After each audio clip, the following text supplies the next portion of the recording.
नमस्कार, सुर्खी अखबार की में आपका बहुत स्वागत। आपके साथ मैं दीपिका सिंह। नमस्कार, आपके साथ मैं हूं मोनिका सिंह। तो अगले घंटे तक हमारे साथ बने रहिए, चूंकि तमाम बड़ी खबरें, बड़ी हेडलाइंस के विषय में आपको अगले घंटे में बताएंगे। शुरुआत करेंगे हम प्रधानमंत्री नरेंद्र मोदी के साथ, जिन्होंने कहा दीपिका कि जनादेश का विश्वास ही हमारी पूंजी है। प्रधानमंत्री नरेंद्र मोदी की इस खबर को कई अखबारों में जगह मिली है। पीएम नरेंद्र मोदी वाराणसी संसदीय सीट से तीसरी बार सांसद बनने और प्रधानमंत्री पद की शपथ लेने के बाद मंगलवार को काशी पहुंचे और देखिए 9.26 करोड़ किसानों को सम्मान निधि जारी की उन्होंने। किसान सम्मान योजना के 9.26 करोड़ से ज्यादा लाभार्थियों के खाते में 20,000 करोड़ रुपए से ज्यादा की राशि 17वीं किश्त के रूप में जारी की। उन्होंने राष्ट्रीय ग्रामीण आजीविका मिशन से जुड़े स्वयं सहायता समूह को 30,000 से ज्यादा कृषि सखियों को प्रमाण पत्र भी जारी किया है। मंच पर सांकेतिक रूप से 5 कृषि सखियों को प्रमाण पत्र देने के बाद मेहंदीगंज में किसान सम्मेलन को उन्होंने संबोधित भी किया। देखिए, तीसरी बार प्रधानमंत्री मोदी अपने संसदीय क्षेत्र बनारस पहुंचे, जहां जनता के प्रति उन्होंने धन्यवाद अदा किया। जनादेश का विश्वास हमारी पूंजी है। दैनिक जागरण ने इस खबर को फ्रंट पेज पर छापा। देखिए, बड़ी बातें भी आपको बता दें, कहा गया प्रधानमंत्री के द्वारा कि किसान, नौजवान, नारी शक्ति, गरीबों का सशक्तिकरण इस कार्यकाल की प्राथमिकता होगी। यानी 3.0 नई सरकार का जो गठन किया गया है, हमारी प्राथमिकता में नौजवान, किसान, नारी शक्ति, गरीबों का सशक्तिकरण ये प्रमाण रहेगा। का मेरा सपना है कि दुनिया में हर डाइनिंग टेबल पर भारत का कोई फूड प्रोडक्ट मौजूद हो। गरीबों के लिए बनेंगे 30 करोड़ के आवास भी, और इसी के साथ साथ समूह से जुड़ी 3 करोड़ दीदियां भी लखपति बनेंगी।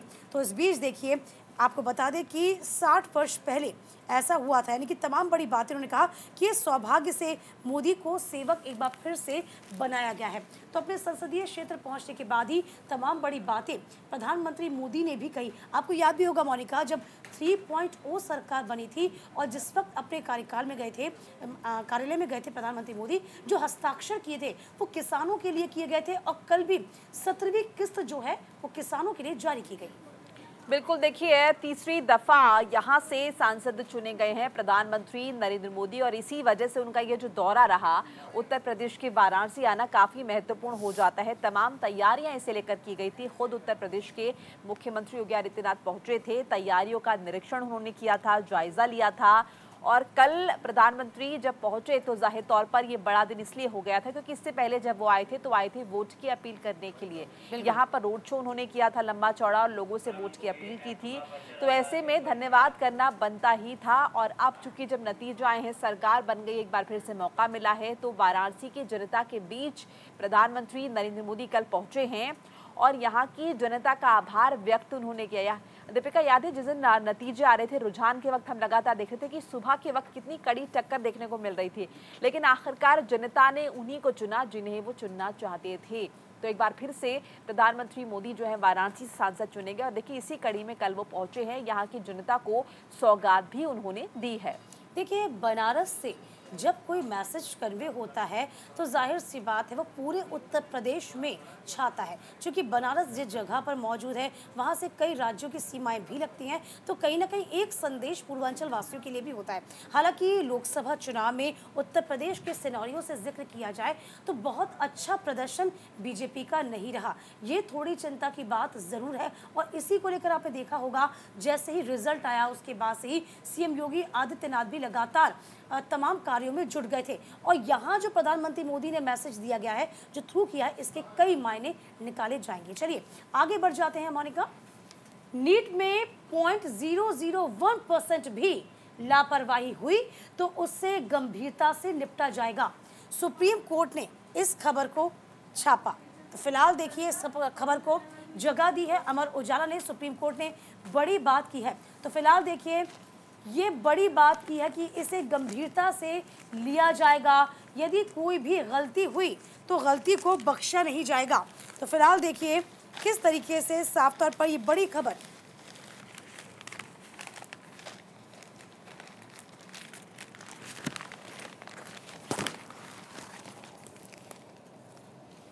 देखिए, जिस तरह से ये टिप्पणी सुप्रीम कोर्ट ने की है, ये काफ़ी अहम हो जाती है और ये समझने के लिए काफ़ी है कि सुप्रीम कोर्ट काफी तल्ख है। अगर देश भर में इसे लेकर प्रदर्शन हुए हैं और तमाम छात्रों ने विरोध जताया है, ये आरोप लगाया गया है कि गड़बड़ी हुई है और छात्रों के भविष्य के साथ खिलवाड़ हो रहा है, तो इस मामले को संजीदगी से लिया है सुप्रीम कोर्ट ने, देश की सर्वोच्च अदालत ने।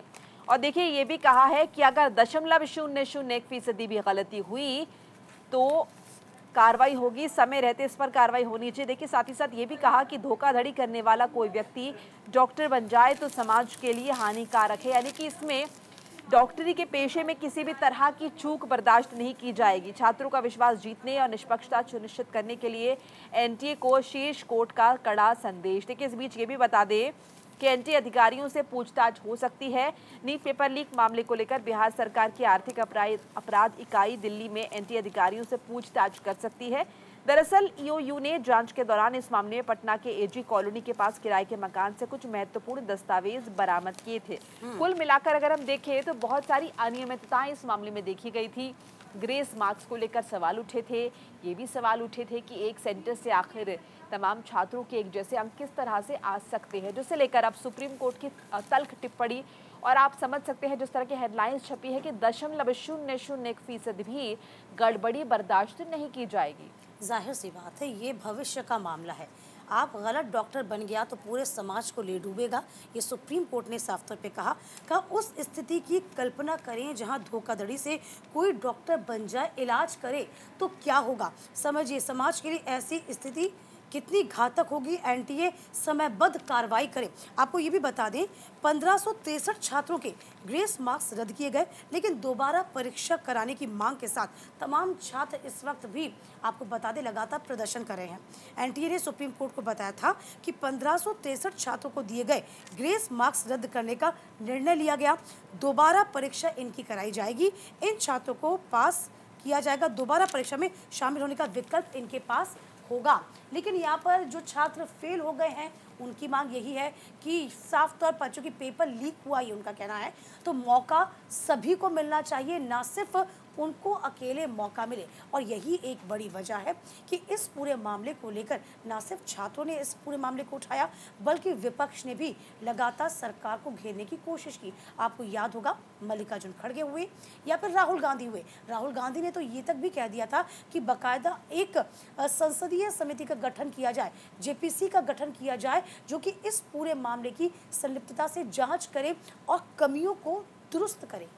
बिल्कुल, और राहुल गांधी ने इस बात का भी जिक्र किया था इसके अलावा कि जब संसद का पहला सत्र आएगा तो इस मामले को पुरजोर तरीके से उठाएंगे। जिस तरह से लगातार एग्जाम्स में गड़बड़ी के मामले सामने आ रहे हैं, अनियमितता के मामले सामने आ रहे हैं, और देखिए सुप्रीम कोर्ट भी तल्ख टिप्पणी में साफ कह चुका है कि चूक बर्दाश्त करने की कोई स्कोप है ही नहीं।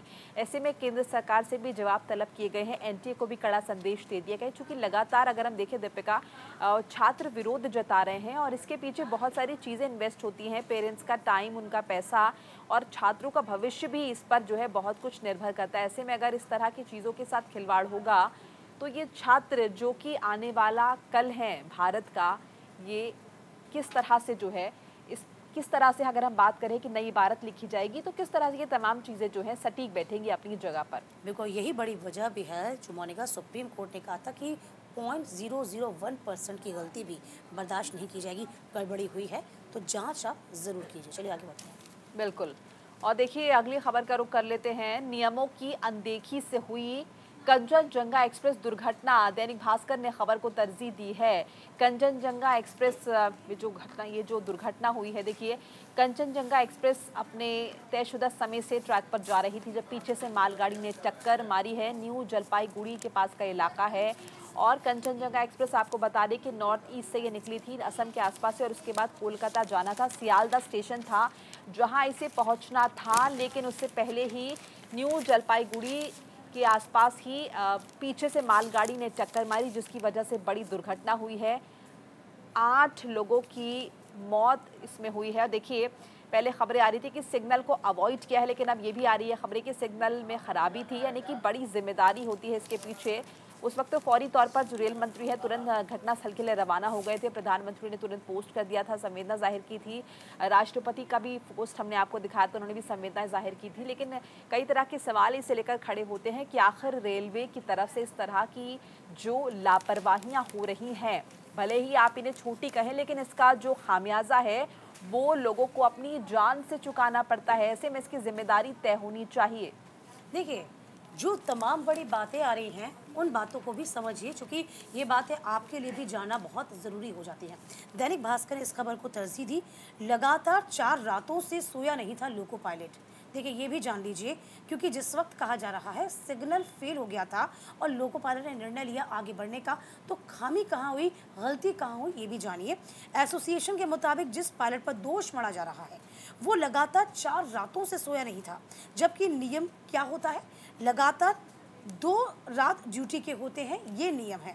दूसरी बात क्या है, सिग्नल खराब होने की स्थिति में लोको पायलट को गाड़ी कैसे चलानी है, इसकी पर्याप्त ट्रेनिंग नॉर्थ ईस्ट जोन के लोको स्टाफ को आज तक नहीं दी गई।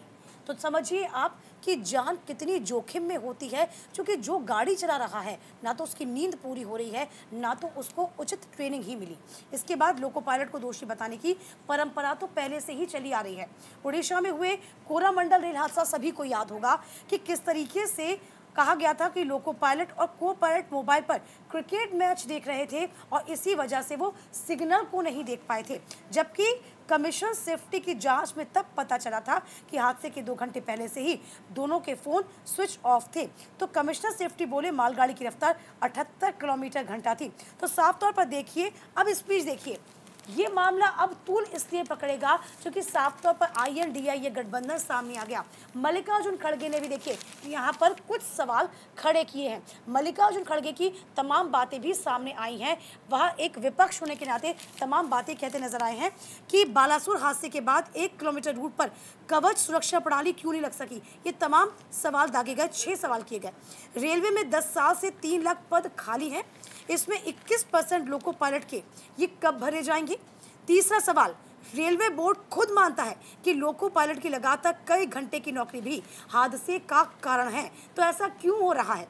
चौथा सवाल, राष्ट्रीय रेल सुरक्षा कोष में 75% फंडिंग कम क्यों की गई है। ये तमाम बड़े सवाल खड़े किए जा रहे हैं। पांचवा सवाल, सुरक्षा कोष के पैसे रेल अधिकारी क्यों खर्च कर रहे हैं। छठा सवाल, पिछले साल 2.7 करोड़ लोगों ने टिकट कैंसिल किए, स्लीपर कोच क्यों घटाए गए। देखिए, तमाम सवाल खड़े हो गए, क्योंकि 10 साल में जो रेल हादसे हैं वो लगातार बढ़े हैं, इसमें कोई बड़ी बात नहीं है। सवाल ये है कि गलती लोको पायलट पर या फिर स्टाफ पर क्यों मढ़ी जाती है। आप टेक्निकल चीज़ों को दुरुस्त क्यों नहीं करते।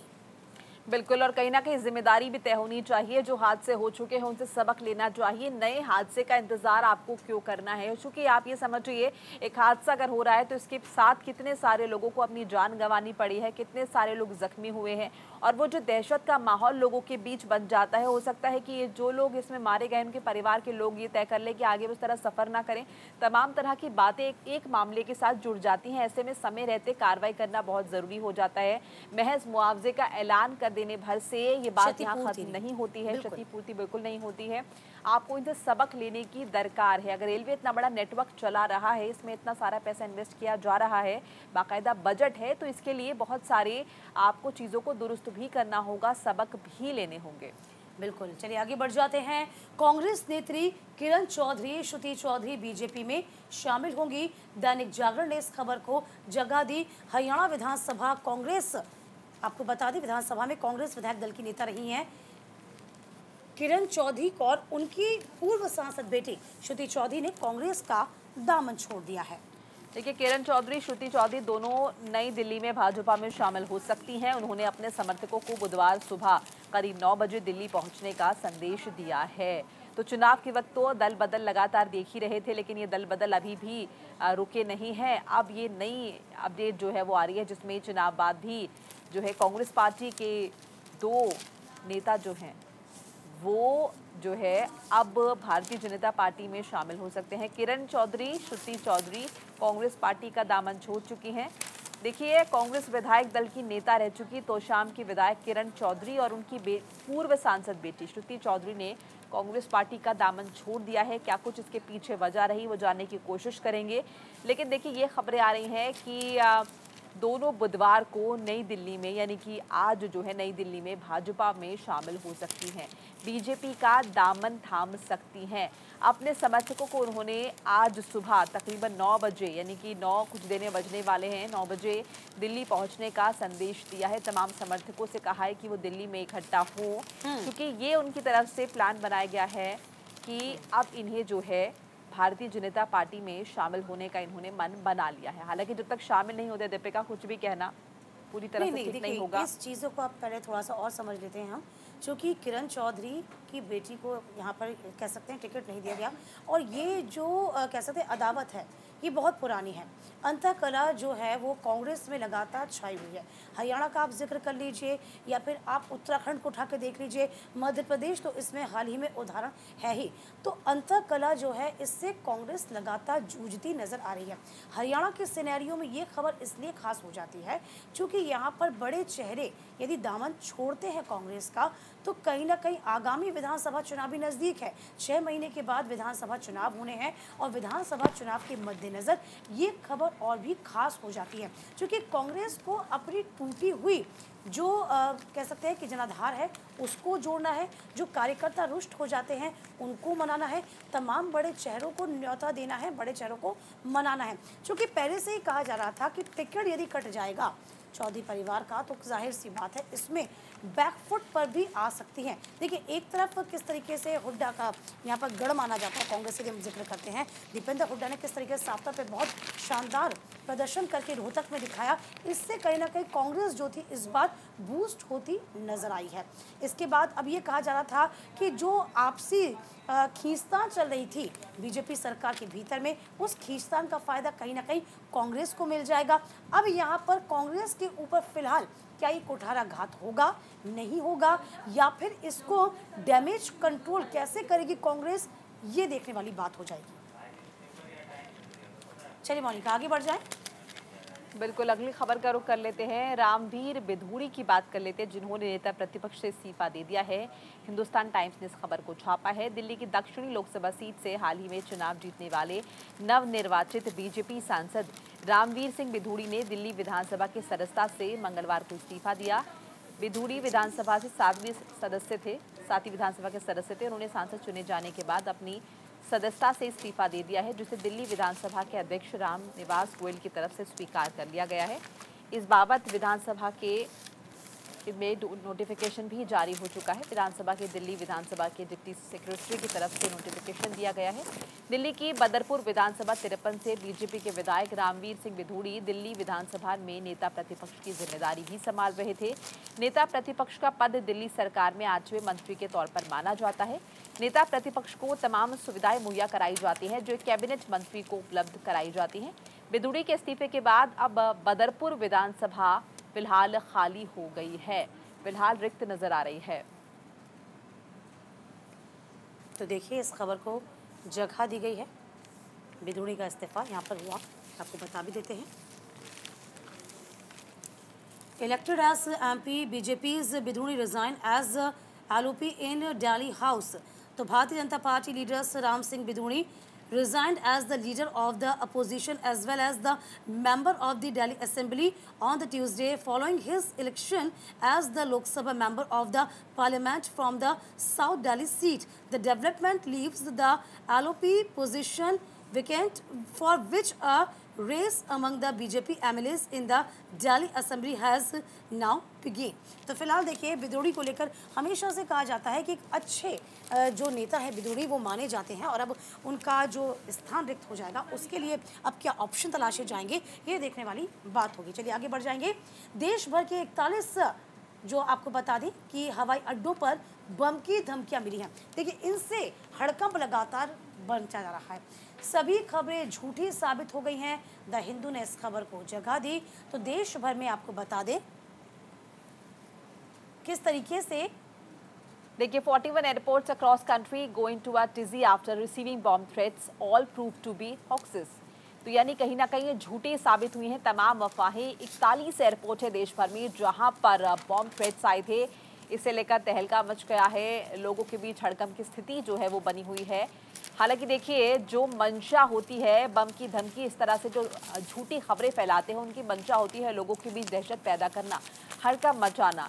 तो वही हुआ है। देश के 41 हवाई अड्डों को मंगलवार को बम की धमकी ईमेल मिला है। बाद में पता चला कि सभी ईमेल फर्जी थे। नागरिक उड्डयन सुरक्षा ब्यूरो के महानिदेशक जुल्फिकार हसन ने द हिंदू को बताया कि पिछले 2.5 महीने में इस तरह की घटनाएं लगातार बढ़ गई हैं। उन्होंने कहा कि स्थानीय पुलिस टीम्स ने देश भर में 6 लोगों को गिरफ्तार किया है। बताया गया कि BCAS ने नागरिक उड्डयन मंत्रालय को फर्जी कॉल करने वालों के लिए सभी एयरलाइंस में उड़ान भरने पर 5 साल का प्रतिबंध लगाने का प्रस्ताव दिया था। फोन कॉल, विमान के शौचालयों के अंदर नोट और ईमेल के जरिए धमकियां मिली हैं।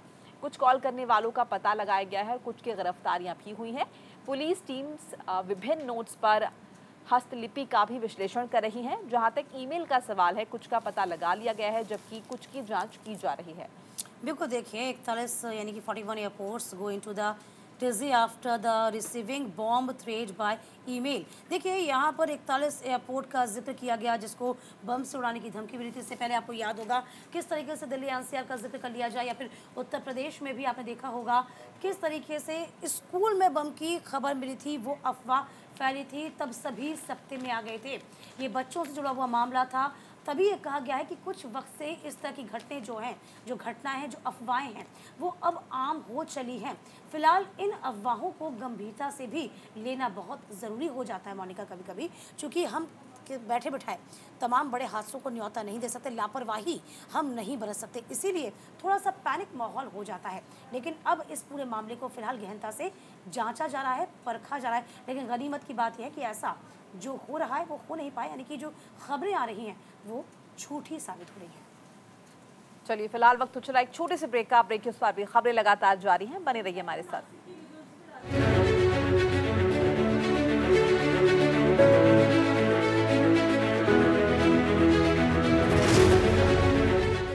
स्वागत है आपका। ब्रेक के बाद बढ़ जाते हैं खबरों में आगे। NDMC ने कहा पानी की कहीं ना कहीं आपूर्ति कम हुई है, वजीराबाद की ओर इशारा किया गया है। दैनिक भास्कर ने इस खबर को जगह दी।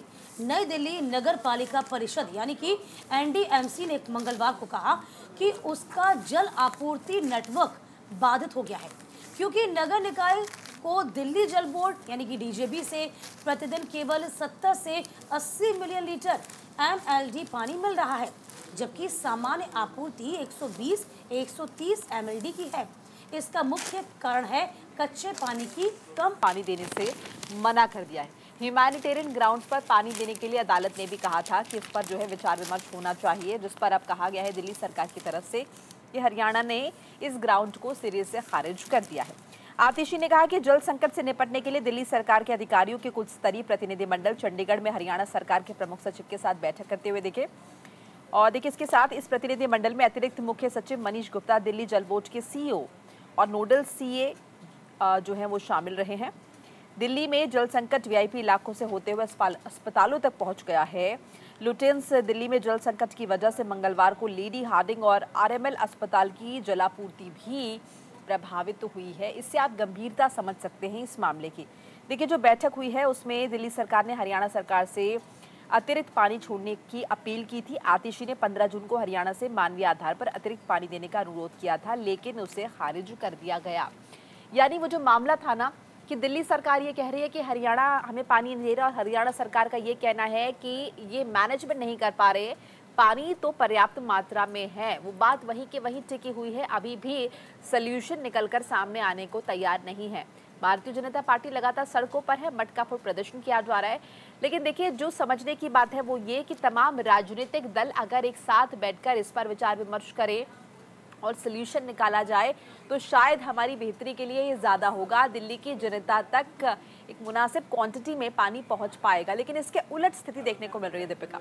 और जाहिर सी बात है, चूंकि लगातार आम आदमी पार्टी अपने पड़ोसी राज्यों पे ही हर तरह के आरोप बढ़ती आ रही है। चाहे पराली का मामला क्यों ना हो, आपने देखा होगा जब सुप्रीम कोर्ट पराली को लेकर फटकार लगाता है तब पंजाब की ओर मुख कर लिया जाता है। तब पंजाब को पहले बोला जाता था, जब कांग्रेस की सरकार पंजाब में हुआ करती थी, बीजेपी अकाली दल की सरकार पंजाब में हुआ करती थी, तब भी यहाँ पे कहा जाता था, हरियाणा का जिक्र कर लिया जाता था। अब पानी की समस्या है। अब समझिए आप पानी की किस हद तक किल्लत है कि इसकी देखरेख के लिए पाइपलाइन में कहीं लीकेज ना हो, इसके लिए पुलिस लगा रखी है, तमाम अधिकारी लगा रखे हैं कि पाइपलाइन की लीकेज कहीं ना हो, पानी की बर्बादी कहीं ना हो। अब सवाल ये उठता है कि पानी की जो किल्लत अभी दिल्ली में बन रही है, क्या वो एक ही दिन में बन गई? ऐसा तो नहीं हुआ होगा।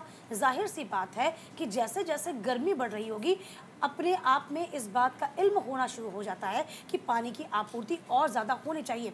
वक्त रहते यदि आम आदमी पार्टी इस पर ख्याल रख रही होती तो शायद ये गंभीर समस्या पैदा नहीं होती। आप ही को याद होगा ना किस तरीके से हिमाचल भी एक ऐसा राज्य था, हिमाचल कह रहा था 137 क्यूसेक पहले से खुद ही इनिशिएटिव हिमाचल ने लिया, कहा कि पानी हम छोड़ देंगे, लेकिन हिमाचल ने भी यू टर्न ले लिया, कहा कि पहले हम अपनी पूर्ति करेंगे, उसके बाद जो पानी बचेगा वही आपको मुहैया कराएंगे।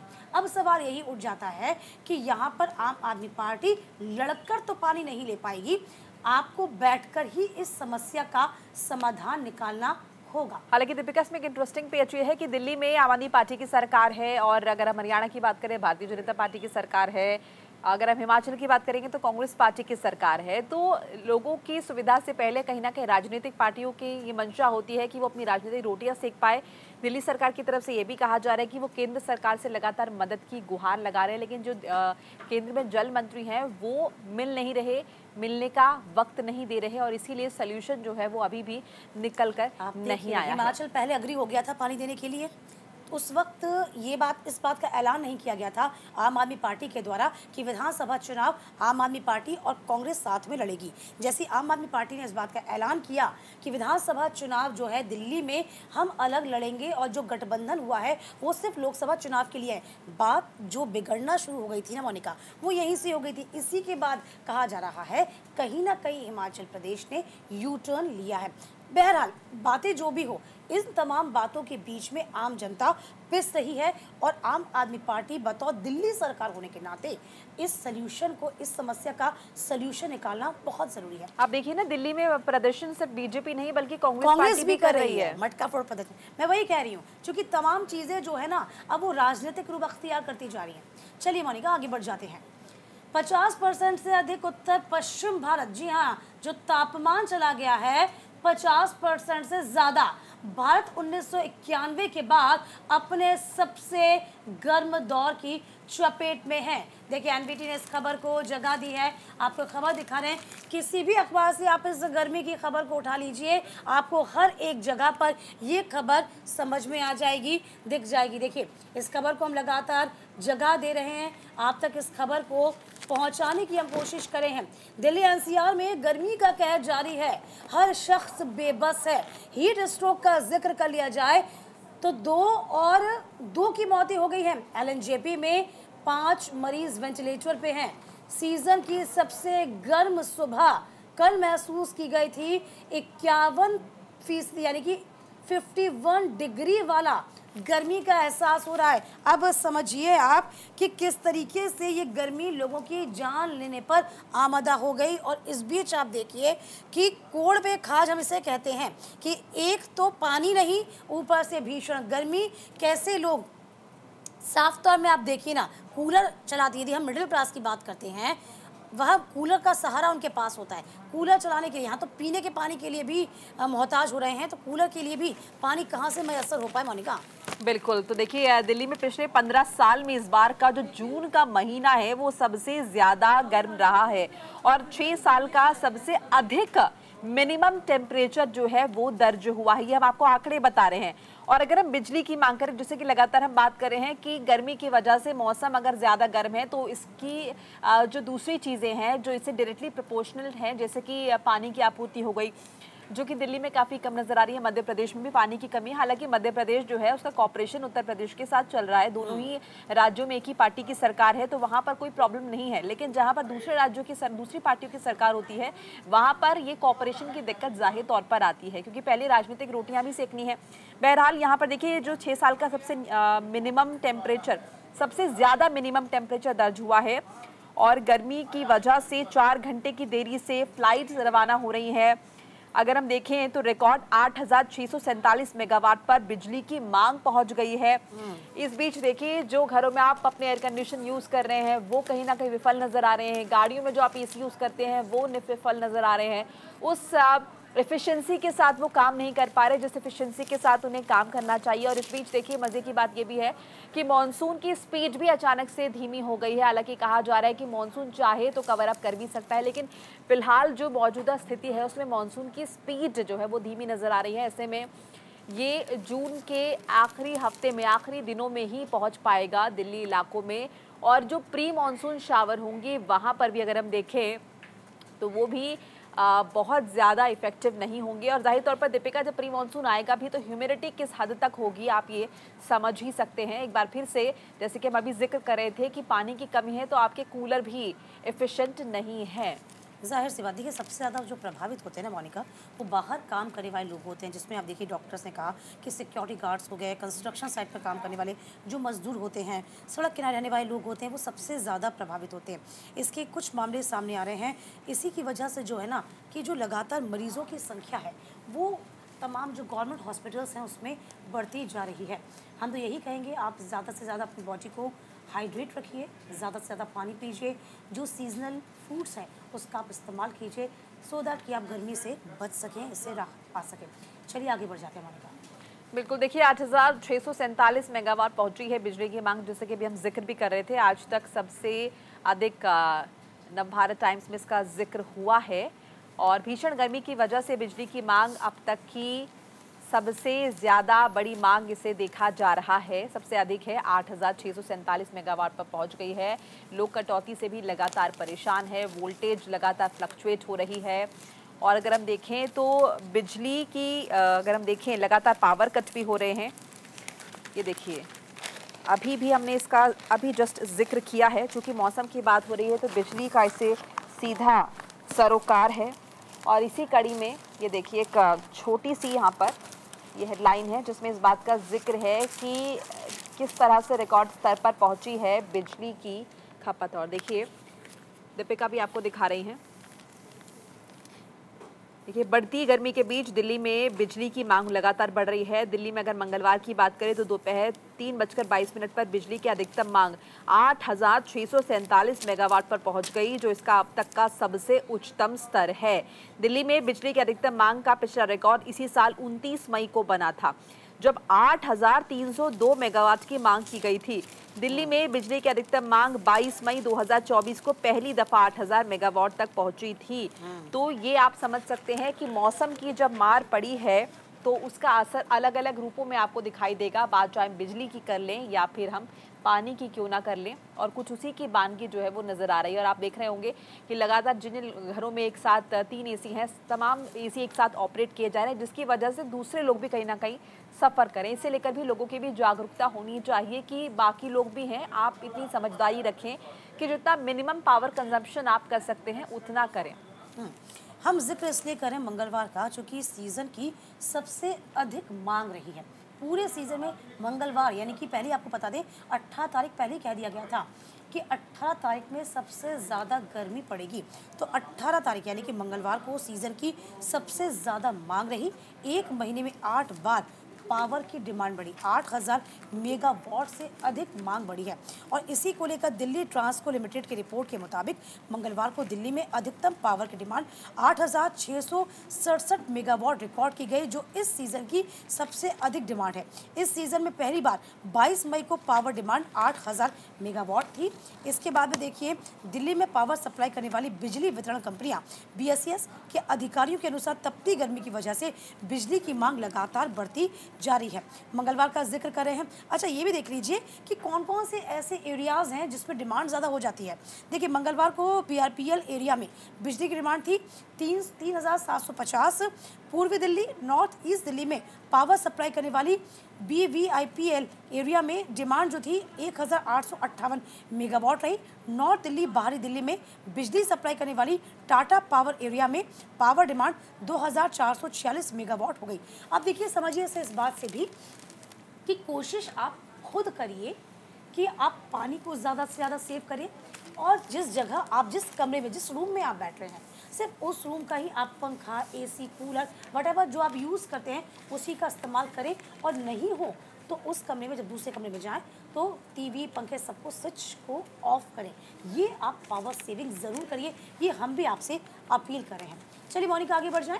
बिल्कुल आगे बढ़ जाते हैं और एक इंटरेस्टिंग खबर आपको बताते हैं। देखिए, बकरी ईद पर खरीदे बकरे, उम्र भर होगी परवरिश। अमर उजाला में इस खबर का जिक्र है। बकरीद के मौके पर जैन समाज ने दिल्ली एनसीआर से करीब 600 बकरे खरीदे हैं। इनकी कीमत 1 करोड़ रुपए से ज़्यादा है।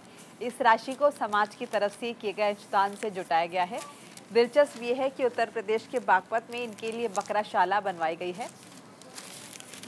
जीव दया संस्थान नाम की संस्था ने बकरों को यहां भेज दिया है। बकराशाला में बकरों की ताउम्र देखरेख के लिए चिकित्सकों के साथ सहायक स्टाफ है। जैन समाज की 2 संस्थाओं ने अपने अपने स्तर पर यह काम किया है। जीव दया संस्थान ने बकरीद से 2-3 दिन पहले दिल्ली के गाजीपुर, सीरमपुर और जाफराबाद समेत बुलंदशहर की गुलावती की मंडी से ये बकरे खरीदे हैं। देखिए, ये खबर कम और तंज ज़्यादा लगता है मोनिका, कि यहाँ पर जिस तरीके से बकरीद पर बकरे खरीदे गए और उनको यूँ कह सकते हैं कुर्बानी नहीं देने की बात सामने आई, उनकी उम्र भर परवरिश की बात सामने आई। तस्वीर ज़रा देखिए, ये पूरा जो रखा गया बकरों को रखने की जगह, जिसको मैं आपको दिखा रही हूँ। चलिए अब खबर भी आपको बता देते हैं, जैसे मोनिका आपको बता ही रही थी कि जैन समाज ने इसकी पहल करी है। जी हाँ, जैन समाज की पहल है। कई इलाकों से लगभग 600 बकरों को बागपत की जो बागशालाएं, बकराशाला, गौशाला आपने सुना होगा, अब यहाँ पर बकराशाला बनाई गई है, इसमें भेजा गया है। कहाँ से बकरे खरीदे गए ज़रा ये भी जान लीजिए। चांदनी चौक से खरीदे गए हैं 124 बकरे। तो फिलहाल आपको बता दें कि चांदनी चौक से 124 बकरे खरीदी गए, जिनकी कीमत 15 लाख रुपए आई। जैन समाज के आपसी सहयोग से इस रकम को जुटाया गया। इनको पुरानी दिल्ली के धर्मपुर इलाके के जैन मंदिर में इकट्ठा किया गया। इसके पहले 15 जून की शाम जैन समाज ने 25 लोगों की एक टीम बनाई थी। पैसे के लिए व्हाट्सएप पर मैसेज भेजा गया। मछलियां भी खरीदता है जीव दया संस्थान। देखिए, ये जीव दया संस्थान का दावा है कि हर महीने वो गाजीपुर से 50-60 मछलियां भी खरीदता है। तो बकरीद के मौके पर जैन समाज ने दिल्ली एनसीआर से 600 बकरी खरीदे। इनकी कीमत 1 करोड़ रुपए से ज़्यादा की है।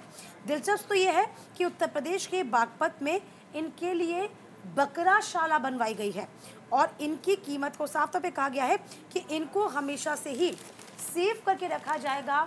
इनकी किसी तरीके से कोई कुर्बानी नहीं दी जाएगी। चलिए आगे बढ़ जाएंगे। पहली बार 32 पार की तपिश में होगा योग। जी हाँ, देखिए, इंटरनेशनल योगा डे आने वाला है। अमर उजाला ने इस खबर को छापा है। तो फिलहाल देखिए, अमर उजाला ने इस खबर को छापते हुए कहा कि पहली बार 32 डिग्री टेम्परेचर में योग दिवस मनाया जाएगा।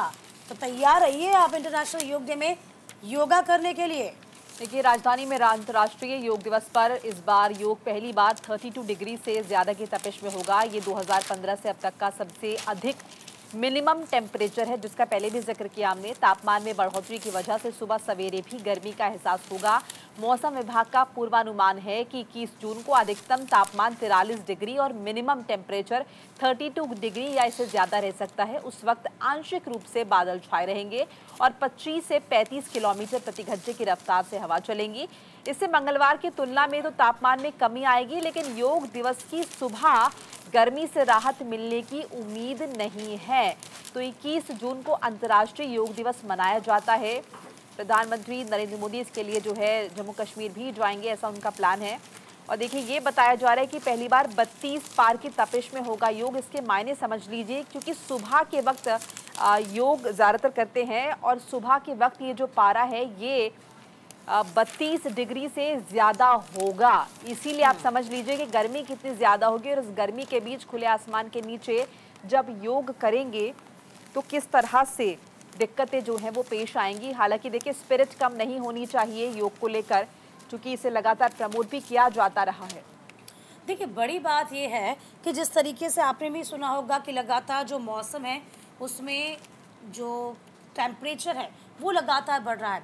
सुबह तो ये देखिए अलसुबह, चूँकि सुबह ही अलसुबह ही होता है योगा, उस वक्त भी तापमान का जिक्र किया जाए तो 38 डिग्री टेम्परेचर माना जा रहा है, इसमें योग किया जाएगा। देखिए एक तरफ हम ये कह रहे हैं कि ना सिर्फ गर्मी दिन के लिए बढ़ रही है, बल्कि आप ये देखिए कि रात में भी तापमान बहुत ज़्यादा रहता है मोनिका, और यही बड़ी वजह है कि लगातार जो एसी हैं, कूलर हैं, वो लगातार चलते रहते हैं। तो लू की संभावना भी है, ये भी जान लीजिए अंतर्राष्ट्रीय योग दिवस के दिन। और सुबह 8 बजे से ही तपने लगेगा सूरज। तो योग शिविर में भी आपको बता दें, जो कि ग्रेटर नोएडा के हैं, उस योग शिविर में 500 लोग हिस्सा लेंगे।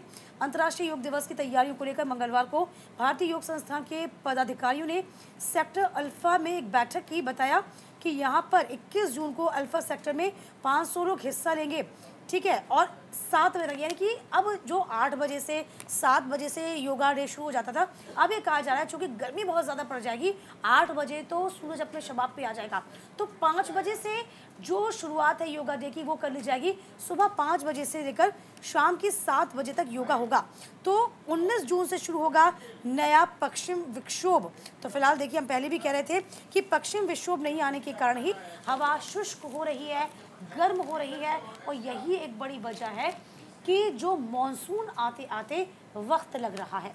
बहरहाल हम इसलिए ये नहीं कह रहे कि डिमोटिवेट नहीं करें, आप ज़रूर योगा करिए इंटरनेशनल योगा डे के दिन, लेकिन थोड़ा जल्दी उठकर।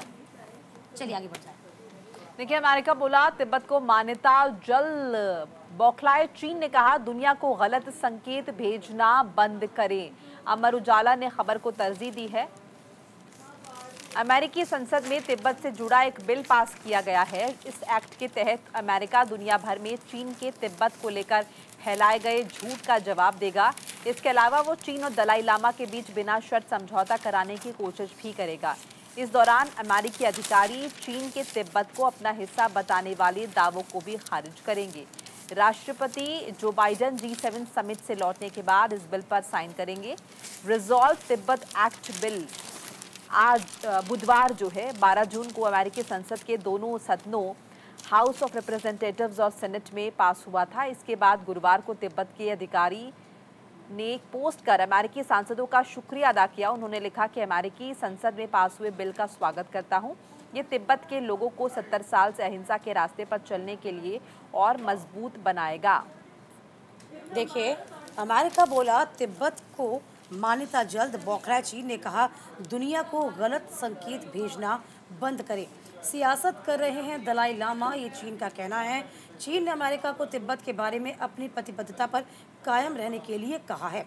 दूतावास ने कहा अमेरिका पक्ष अपील है कि वो दलाई समूह के चीन विरोधी अलगाववाद की प्रकृति को समझे और शिजांग यानी कि तिब्बत को लेकर चीन से की गई अपनी प्रतिबद्धता का सम्मान करे।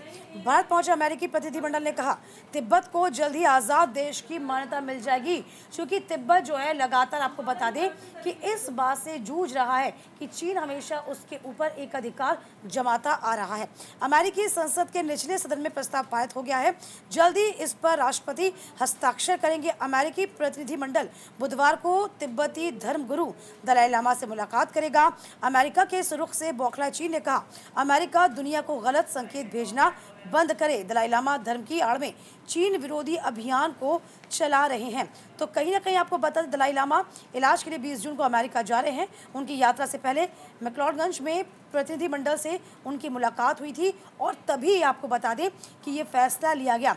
नैन्सी पेलोसी ने निर्वासित तिब्बत सरकार की संसद को संबोधन करते हुए आज़ादी का समर्थन तब किया था और तभी से ही ये बात कहीं ना कहीं कह रही थी कि तिब्बत को भी अब आज़ाद होना लाजमी है, ज़रूरी है। चीन उनको आज़ाद करे, तिब्बत को आज़ाद करे। अब देखिए ये तिब्बत की तो अच्छी खबर है, लेकिन चीन चूँकि अपनी विस्तारवादी नीति को लेकर अब कुख्यात हो गया है, तो फिलहाल इस पर आंखें तरे रहा है।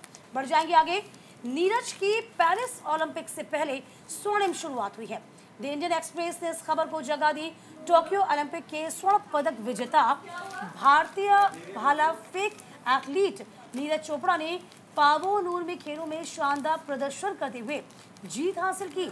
नीरज ने ओलंपिक से पहले हुए इस खेलों में 85.97 मीटर के सर्वश्रेष्ठ थ्रो के साथ पहला स्थान प्राप्त किया। स्वर्ण पदक जीतने में सफल रहे। नीरज के अलावा फिनलैंड के टोनी कैरनॉन ने 84.19 मीटर के थ्रो के साथ दूसरे स्थान पर रहकर रजत पदक यानी कि सिल्वर मेडल लिया। ओलिविया हैकलॉन ने 83.96 मीटर के अपने सर्वश्रेष्ठ थ्रो के साथ कांस्य पदक जीता।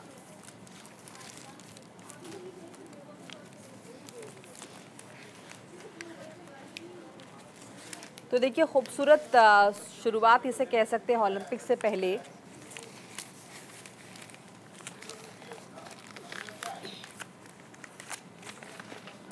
इधर सुपर 8 और दौरे पर आज से विजयी रथ पर सवार होंगे। दक्षिण अफ्रीका से भिड़ेगा उलटफेर में माहिर अमेरिका। आपको बता दें हिंदुस्तान टाइम्स ने इस खबर को जगह दी है। तो T20 वर्ल्ड कप 2024 में आज से सुपर 8 के मुकाबले की शुरुआत हो गई है। देखिए सुपर 8 की शुरुआत और धमाकेदार शुरुआत। पहला मुकाबले की बात करी जाए तो साउथ अफ्रीका पहली बार वर्ल्ड कप है वो खेल रही है। अमेरिका का प्रदर्शन काफ़ी अच्छा रहा। अमेरिका न सिर्फ पहली बार वर्ल्ड कप खेल रही है बल्कि सुपर 8 स्टेज में पहुंची है। अमेरिका ग्रुप ए, दक्षिण अफ्रीका ग्रुप डी से सुपर 8 में आई है। अमेरिका टीम पाकिस्तान और कनाडा को हराकर आई। साउथ अफ्रीका ने अपने सभी मैच जीत लिए हैं। क्रिकेट के मैदान पर दोनों टीमें पहली बार आमने सामने होंगी। T20 वर्ल्ड कप 2024 का आयोजन इस साल अमेरिका और वेस्ट इंडीज में किया जा रहा है। हालांकि अब लीग चरण समाप्त हो गया है लेकिन सुपर 8 अब खास हो जाएगा। सुपर 8 और उसके बाद के मैच भी वेस्ट इंडीज में ही खेले जाएंगे। तो फिलहाल देखिए इंटरेस्टिंग हो जाएगा चूँकि अब सुपर 8 शुरू हो जाएगा। और देखिए सभी साउथ अफ्रीका से वाकिफ है। साउथ अफ्रीका टीम कितनी पुरानी टीम है लेकिन अमेरिका अब कहा जा रहा है ना कि उलटफेर में माहिर हो गई है। पाकिस्तान को जैसे ही हराया गया है उससे कहीं ना कहीं उसका मनोबल बढ़ा हुआ है। देखिए मोनिका भी इस खबर को दिखा रही है।